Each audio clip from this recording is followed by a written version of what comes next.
bili kami ni Sian na scramble. Sarap. May stick ko pa.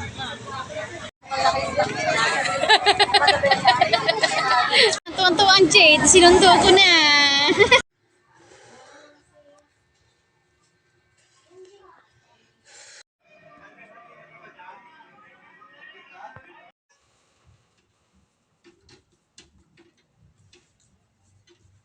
Nailagay ko na yung cortina kong bago. Ayan, picture po kayong tatlo. Ayan po, sama-sama po kayo.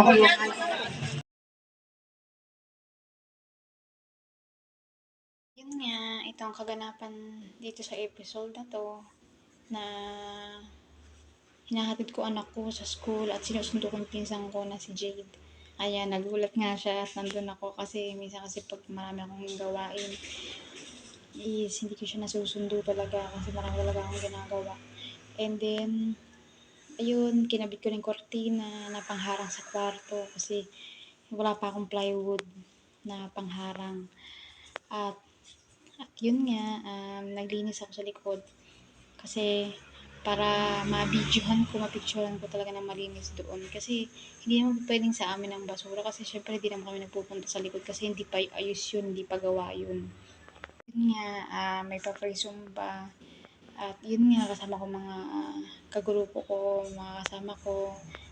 Ayan, tapos iba't ibang barangay, iba-ibang grupo ang pumunta sa Zumba Vida. At dahil nga mag-election, ayun, punta sila sa ibang lugar, magpag-zumba kami sa ibang lugar. Ayun, kasi free naman ang pasumba. At yun nga, sa mga hindi pa nakaka-subscribe, like, share mo na tong video na to. At yun, sa lahat ng pagsubok sa buhay, maraming nang bibisit talaga sa atin, sa tutusin lang. Kasi meron talagang mga walang kwenta, lalo sa mga kapitbahay na talagang ang titigas ng mga mukha. Hindi ko alam kung anong problema nila sa buhay nila. Gusto nila masusunod sila ang masusunod. Kahit hindi naman sila. Pag ako nabisis talaga, babagitin ko talaga mga pangalan ng mga to. Ayun. At pigil-pigil muna tayo. Katulad natin mga solo parent. Kasi sa tulosin lang, pag gano'n ng kapitbahay mo, talagang masusura ka talaga. Ito hanggat na kayang pigilan. At sa mga sumusubaybay sa reality show, at kahit manood kayo o hindi, okay lang.